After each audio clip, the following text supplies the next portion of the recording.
What does it mean to be the strongest? We've all wrestled with our inadequacies at one point or another. I know I have. Doesn't matter how old you are or where you come from. Everyone wants to be the top dog. So, what exactly does it take to reach the peak of Mount Awesome?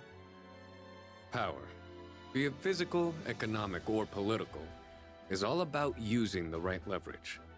Like a high-stakes game of rock, paper, scissors.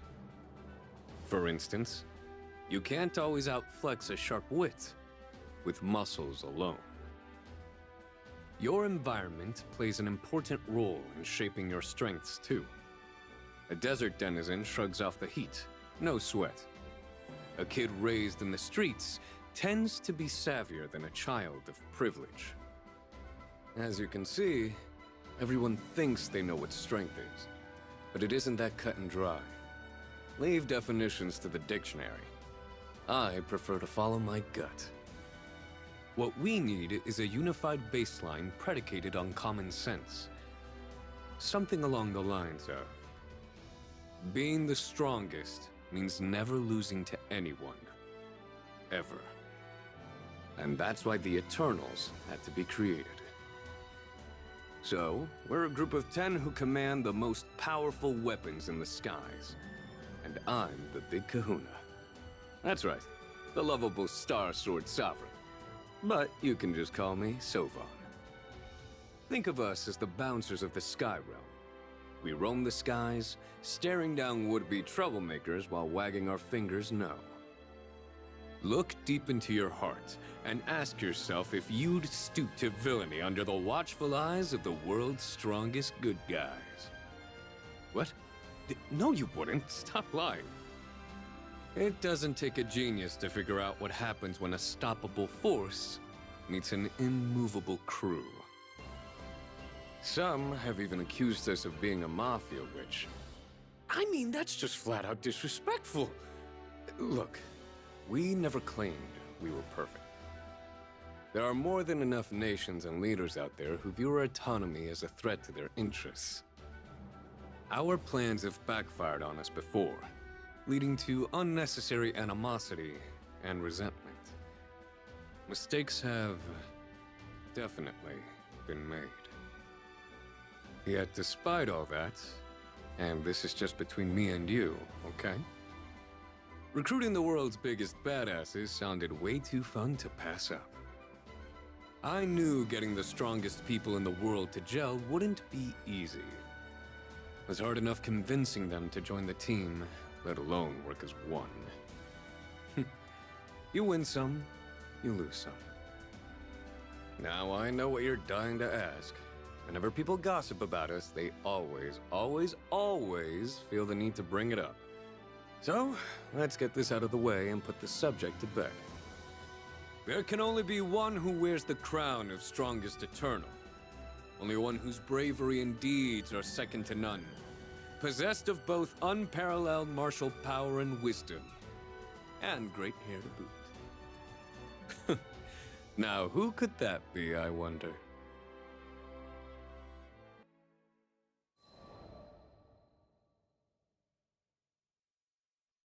There's a place called the Boundary, where every strand of time entwines and colossal concentrations of energy are stored. A person with a strong boundary imprint is capable of tapping into the boundary to extract its energy, like yours truly, for one. That being said, just because I have access to the mine doesn't mean I'll always strike gold. If anything, I think I got more than I bargained for. A resonant voice boomed from the boundary and issued a disturbing warning. It claimed there was a calamitous menace residing in Zega Grande Skydom. Zega Grande? You're sure about that? Unless my memory was playing tricks on me. That was where the captain and the crew were right now. How curious. I wonder if that warning you heard pertains to a youth named Id. Meet Anra, the world's greatest spearmaster. Blame him for giving me the idea to form the Eternals. He's got eyes and ears in all corners of the skies thanks to his buddies from his merchant days. Who's this id guy? I get the feeling you've got the deets. Indeed I do. Have a seat. The tales my friends tell me of Zega Grande's current events are well worth the listen. Anra proceeded to give me the scoop. Turns out Zega Grande has primal beasts too, except they call them primeval gods. The Church of Avia, led by a woman named Lilith, propagated the idea of deifying those primals. Zega Grande was unique in the sense that even the true king had yet to meddle in its affairs. Thankfully, the captain and the crew thwarted Lilith's plans. Her son Id is now pursuing a path of atonement for his transgressions. Sheesh. I can't believe an extinction-level conspiracy nearly succeeded right under our noses. That's not funny at all. You're telling me this kid morphed into the Dragon of Destruction to blow up the world, and we're supposed to let bygones be bygones because he's sorry? Anra, ever perceptive of my implications, tried to appease me with a smile. Now, the captain has welcomed Id into the crew. It may be best to keep your opinions to yourself this time. You have a history of coming across as confrontational. Ouch. He's got me there. Still hurts to be called out, though. Come on. It's my job as our leader to take this stuff seriously. Besides, getting on the captain's bad side is the last thing I want. Yes, it would be wise to maintain an amicable working relationship. The old-timer chuckled softly before shooting me a piercing stare. Do you remember that sage counsel I gave you oh so long ago? Sometimes, making impartial decisions means losing the sympathy and understanding of others. This is going to be one of those times. Ah, Anra. Subtle as ever. Leading the Eternals is hard enough without your helpful reminders. I know. I'll keep you updated.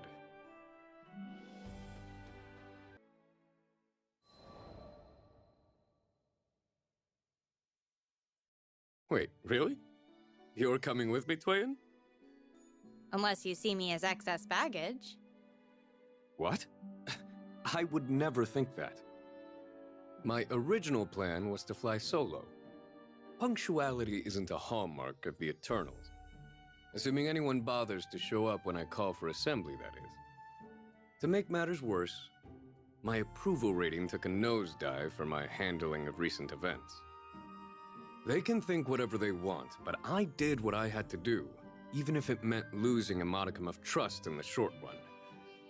That was the justification I gave myself, anyway. So when Twain offered to accompany me, I was touched. Were the open wounds finally starting to heal? I wanted it to be true. Please tell me it was true. You're coming with me out of the goodness of your heart, right? Actually, it's personal. I'll be on hand to make sure you don't start a war or something. Think of me as your chaperone. I knew it was too good to be true. Give me a little credit. I swear I've learned my lesson.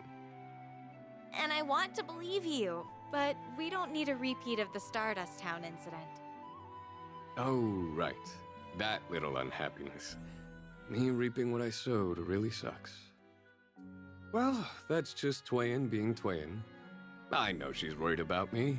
She's too professional to say it. Yeah, let's go with that.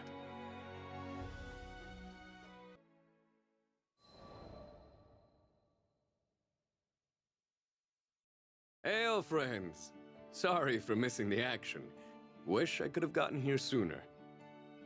As I took my first steps into the town of Folka, I was greeted by the crew, who I hadn't seen in what felt like ages. It should have been a happy reunion. But instead, I felt shame for not being there when this Skydom needed me. Took you long enough, Slowpoke. And the razzing had already begun. the captain treated me like a personal punching bag. You must be the famous Eternal I've heard so much about. I'm Roland, Fulka's resident handyman. It's a pleasure to meet you. Pleasure's all mine, Roland. I'm Seofón, leader of the Eternals. We exchange smiles and handshakes. So far, so good. I didn't sense any signs of deceit, but nothing's ever simple when it comes to astrals. Kinda hard to trust the people who once invaded your homeland, you know. Make no mistake, Roland had the power to conquer nations if he wanted to. So, is it true that you're an astral? Yes, there's no escaping my past. However, not all astrals are cut from the same stone. With that being said, I realize old prejudices die hard. Hey, if you don't start trouble, then neither will I. It's a deal. I'm sure I'll earn my keep given enough time. My gut was telling me I needed to keep an eye on this Roland guy too. Otherwise, I'd be shirking my duties as an Eternal. But for now, there was someone else at the top of my wanted list. Name's Id. Ah, put it there. Jeez, he had a crushing grip. Suddenly, my body was racked by an unimaginable sensation. One that gave me chills all over. You know how pressure builds up before a dam bursts or a volcano erupts? That's the best way I could describe the ridiculous amount of force pushing back against me. I've fought my share of tough guys before, but this never felt anything like it. Seems like the power gauging went both ways. Play cool, Seofón. Flash him your award-winning smile. What's up? Nothing. Sorry. I was afraid it would come to this. I'm sorry, Captain. I hope you'll be able to forgive me for what I'll have to do.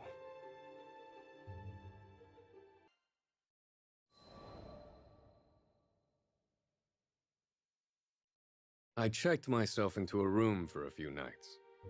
Keeping tabs on Id was going to take a while.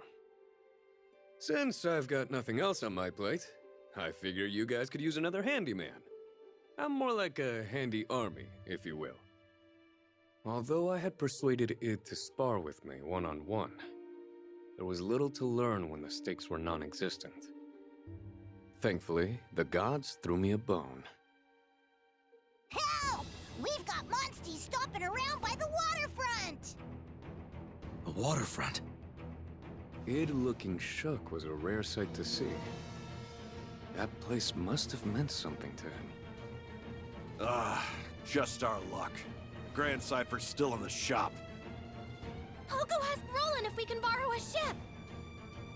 Damn it. This was my chance to see how Id reacted when pushed to the brink. And of course, we had people to save as well. If you don't mind the squeeze, I've got my two-seater that I flew here in. Need a ride? Good idea. No monsters will stand a chance against you two. We'll catch up as soon as we can. Got it. See you there. My plan went off without a hitch. We took off for Tempio with Id pointing the way.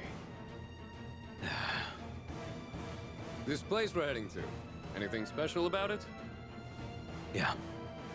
I promised the people living there I'd keep them safe. Then there's no time to waste. The last thing I wanted on my conscience was my failure to protect the innocent. Lives were at stake, and that's all that mattered.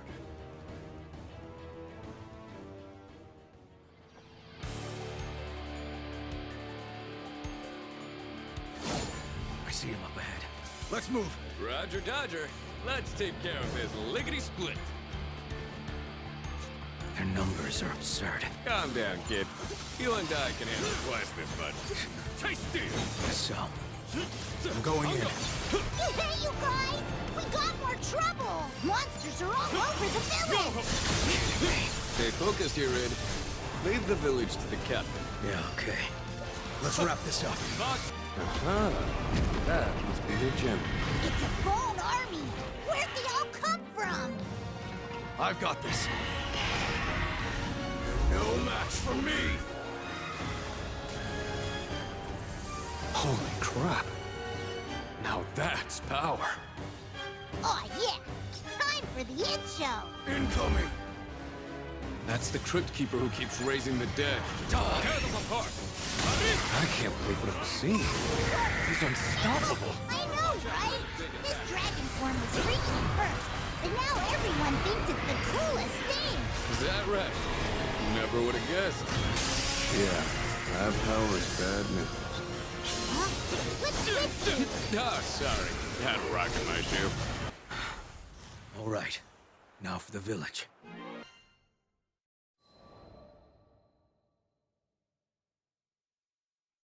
I hope we are not too late. Id's entire body twitched with impatience. His anxiety was getting the better of him. Go on ahead with Vern. I'll stick around here to mop up any stragglers. Thanks. I owe you one. Come on! I watched them depart, then turned back to my task at hand. That power of his is off the charts. And to think, he demonstrated such devastating power without even fully knowing how to control it. Tackling godlike entities was par for the course for us Eternals. Frankly, in his current state, I'd stick Id several tiers below the toughest of the tough, but he could easily shoot up the rankings. Fully powered or not, the instant he transformed into a mini Bahamut, I'd seen enough. If he ever figures out how to unlock the secrets of Bahamut's destructive might, then gods help us all.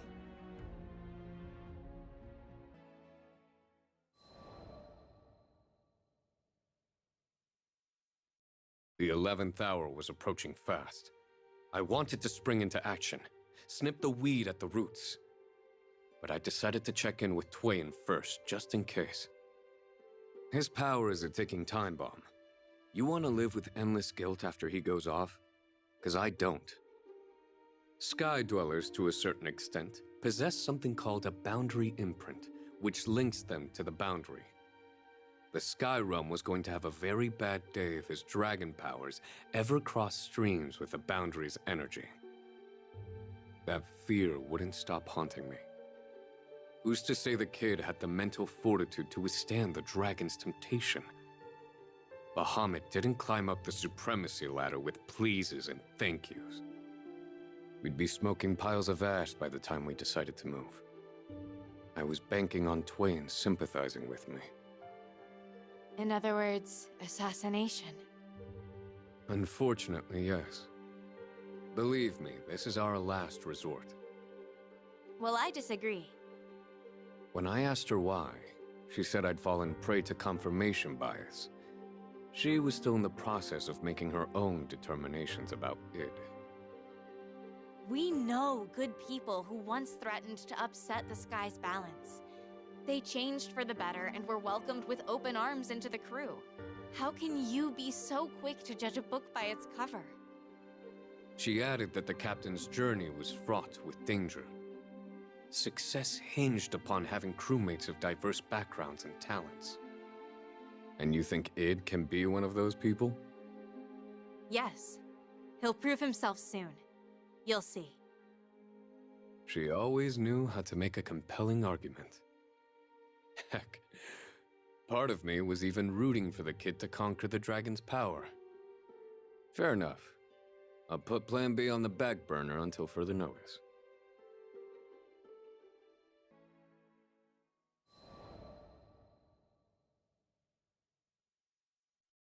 A gentle breeze cooled my skin as a church bell signaled the coming hour. Squeals of laughter from rambunctious rascals filled the town plaza, while their elders engaged in pleasant banter. It was a lovely day. Too lovely to be spent digging up dirt on Id. And yet there I was, playing private detective. You gotta do what you gotta do. Still had no idea how he got his powers in the first place, but his handyman reviews were through the roof. The guy did anything and everything for Folka. He even ran sword training classes for the town's tykes. Guess Twain was really onto something. Id boasted an impressive resume that proved his worth to the captain's crew. There was no way I could move to eliminate him. No, snap out of it, Seofón. You're supposed to remain impartial. Don't let yourself be hypnotized by Folka's bewitching serenity. As it turned out, not everyone spoke so glowingly of the brooding swordsman. Case in point, I found a lady whose testimony supported my misgivings. Yes, he did save me from danger, but I just can't get over his terrifying visage. May I ask why? He tore through monsters like paper. Does it make him less of a monster if he's the one slaughtering them? What if he snaps one day and comes after me and my family? The masses fear power beyond their comprehension. These misunderstandings can snowball into skywide chaos. If we could keep a tight lid on Id's might, then everything would be hunky-dory. Whether the captain and us Eternals could form a tight enough seal was the problem. Even if I wanted to give Id the benefit of the doubt, I had to assume the worst.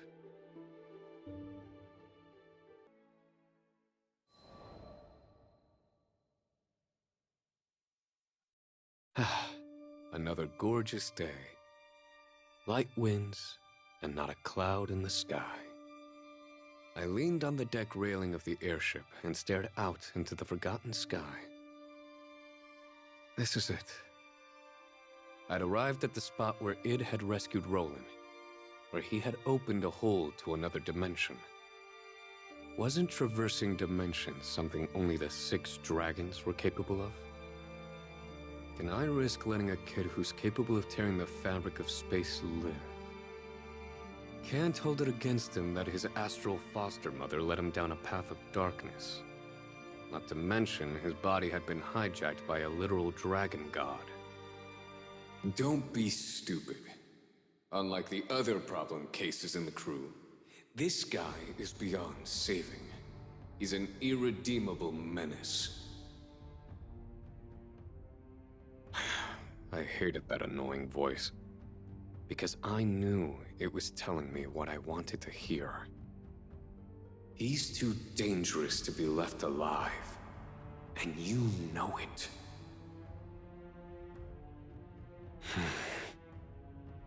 The voice began pestering me after I teamed up with the captain to resolve a crisis revolving around the sky's wedges, aka the 6 dragons. Good luck trying to silence your own thoughts from yourself. It sounded exactly like me, because it was me. A Seofón of an alternate world spoke from the time-convergent boundary. Apparently, I had made wildly different choices in that timeline. Id has an imprint, what with him being a sky dweller and all. It's bad enough he's got the power of destruction.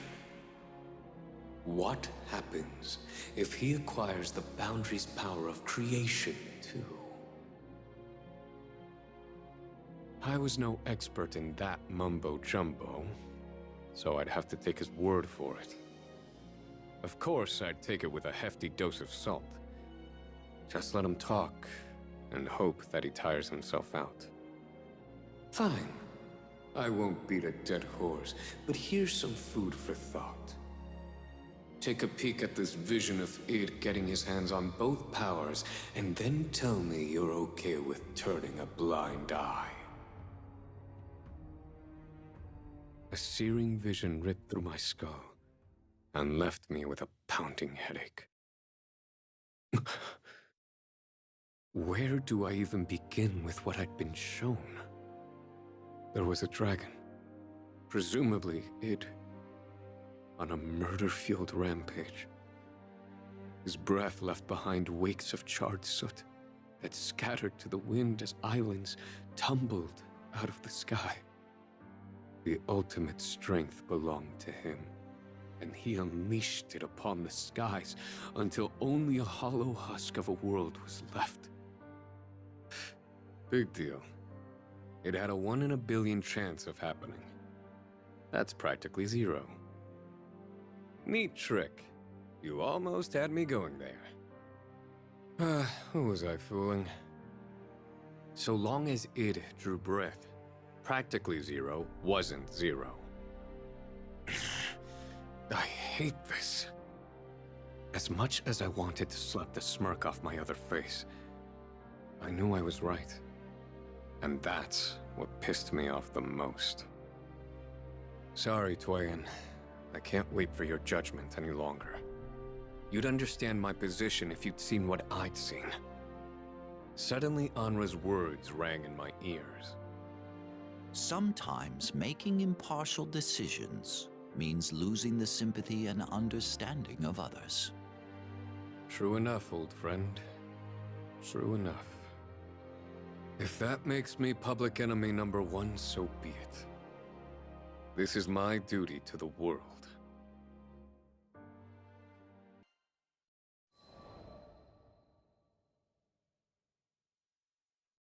What's this all about, Seofón? Id eyed me with great suspicion, and he had every right to do so. One doesn't get called out to the monster-infested Skyworm Valley expecting to have a fun-filled picnic. Thanks for coming on such short notice. You might want to sit down for this. It wasn't going to be an easy pill for him to swallow. I told him about his boundary imprint, the boundary's power, all that jazz. It was imperative for him to understand that one wrong move could spell doom for the world. Prevention is the best cure, meaning you've got to go. I took everything, and I mean everything, into consideration. I'm just doing my job here. No hard feelings. In my mind, I pictured a dragon's silhouette, racing through the sky above the valley, raining death and decay upon the land. I told myself I was doing the right thing. I see. Considering the gravity of what I'd just told him, it was doing a good job of staying composed. I can't dispute the fact that my power has the potential to cause disaster. His eyes burned with the will to fight. But here's the rub. I'm indebted to the people of these skies, and I aim to repay them. The Sky Realm granted me this strength for a reason, and until I understand my purpose in life, I swore I'd never let this second chance go to waste. I knew he was doing everything in his power to help the captain and others. You can't fake that kind of sincerity. Come hell or high water, I will survive. He made a big show of drawing his great blade. Yeah, right. As if that would dissuade me. Fine then. Let the games begin. We were both swordsmen, and we knew the score. Only one of us was going to come out on top. I, Seofón, the Star Sword Sovereign, shall cut you down!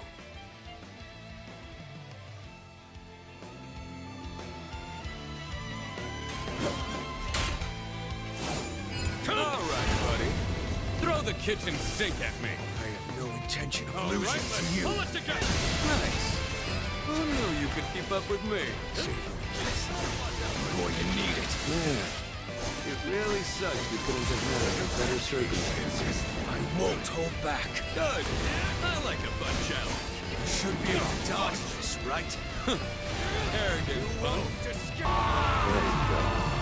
Free the beast. Seofón! Resist! I won't lose myself ever again. So you can rein in the dragon. What a surprise. I'll prove it. That'd be awesome if you could, kid. But I just don't see it happening. I heard the story. You and Mommy Dearest tried your very best to wipe out Zega Grande. Surprise! Have some Let's go! Nowhere to hide. It's the coward's way out! That's all well and good. But the best way for you to take responsibility is to realize the danger you pose to everyone! Perish! Or you're going too easy on it. Go ahead and step it up. I'm in this. All or nothing. I'm toast to take that head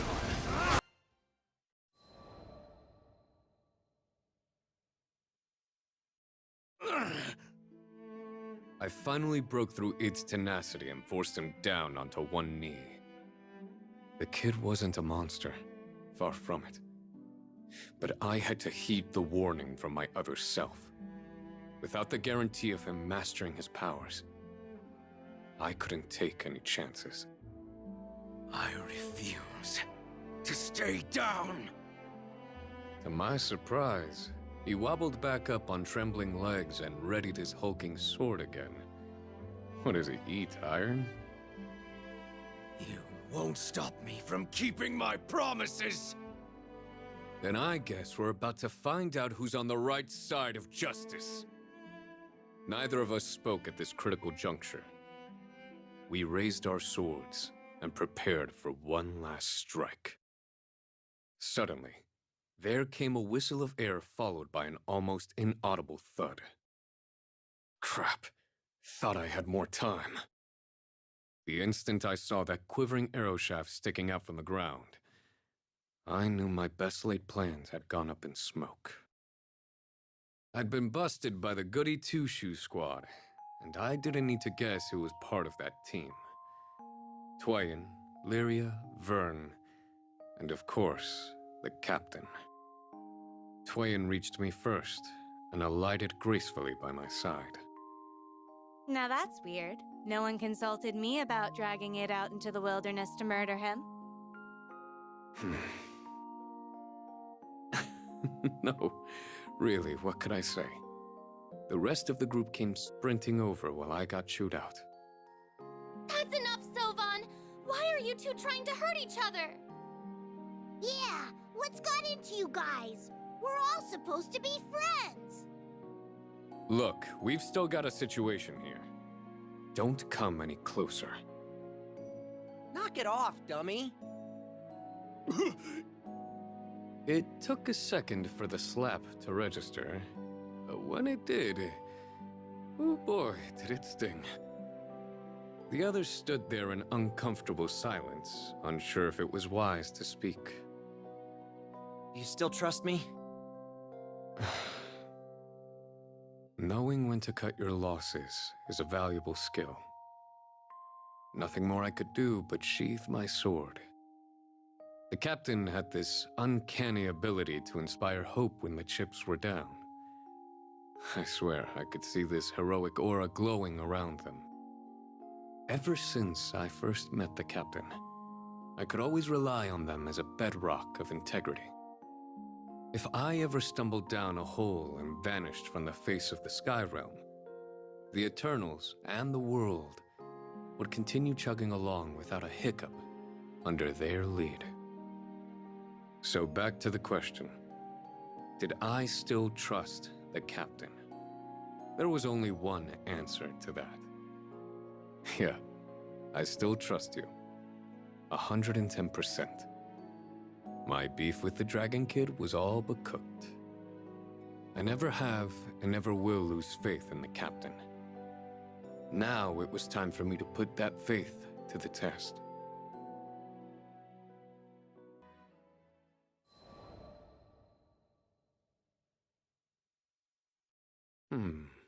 Well, this was awkward. I turned to Id and gave him the best "I'm sorry" I could muster. Outcome notwithstanding, this mess was on me. It was entirely within his right to stomp all over my apology, if he chose to do so. Forget it. I still don't get that boundary thing you mentioned. But given the destructive nature of the dragon's power, I can at least see where you're coming from. Great. Way to twist that knife into my guilty heart. He and the captain were so much alike. Super kind, yet, at times, super ruthless. A dangerous combination, to be sure. Last thing I'll say about it is this. I'm going to keep using my power for justice. I choose to believe that's what the skies intend for me. So, if you let me live a bit longer, I'd appreciate it. Say, you ever heard the phrase, noblesse oblige? It means, those who bear great power must bear an equally great obligation. Wonder if the kids ever heard that expression before. Doesn't matter. He's the shining example of what that phrase entails. I was offering him an olive branch by laying down my arms. Of course, the captain didn't see it that way. You're always slow on the uptake, came the harsh rebuke. Don't get me wrong, Id. You haven't earned my complete trust yet. But if the captain says you're good, then you're good. For your sake, I suggest you don't lose their trust at any cost. It looked like he wanted to get something off his chest. This is going to sound silly, but I'm jealous of the rapport between you and the captain. Huh? What do you mean? Jealous? He lost me there. Captain acts like a saint to everyone except moi. I'm treated like the scum that gets scooped out of a fish tank. Now I've gone and made myself sad. You're special. No one else gets the same level of snark or ribbing that you do. Isn't that worth something? You guys share an affinity beyond regular crewmates. I'd go so far as to call it familial. Yeah? Huh. That, never occurred to me. I mulled it over in my head. Yeah, like the way siblings squabble, right? I totally play the big brother role to a T. More like younger. Huh? But age-wise, that wouldn't make any sense. I swear I just saw a figment of TN smirking at me. Curse you, kid, for spoiling the mood. Curse you!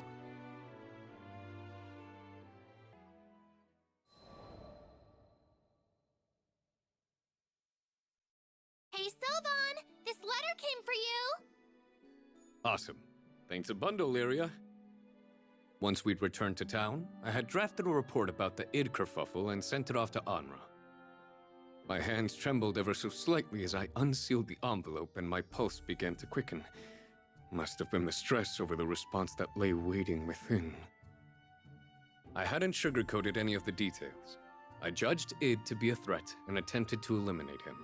But the captain's steadfast guidance helped me cool my head. Me in the old days would have been like, slay first, ask later. The leader of the Eternals is always right. I cringed at the recollection of my former pig-headed self. But on to the letter. Dear Seofón, I read your report with rapt interest.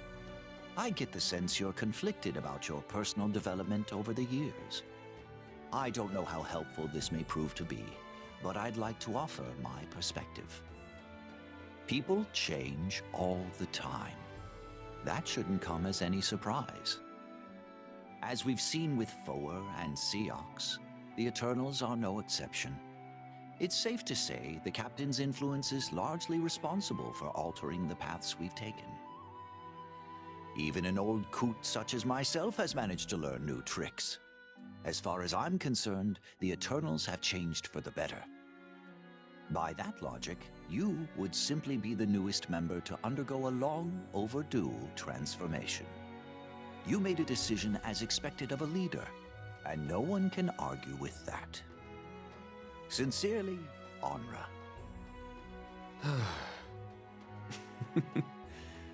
No one understands me like you do, old friend. Looks like Anra was letting my bonehead mistake slide without too much of a fuss. At least this time, anyway. That was a small weight off my shoulder. People change all the time, he said. It sounded so obvious. But hey, when you're right, you're right.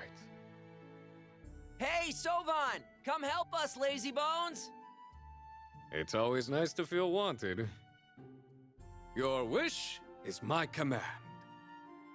It would seem my trials and tribulations had only just begun.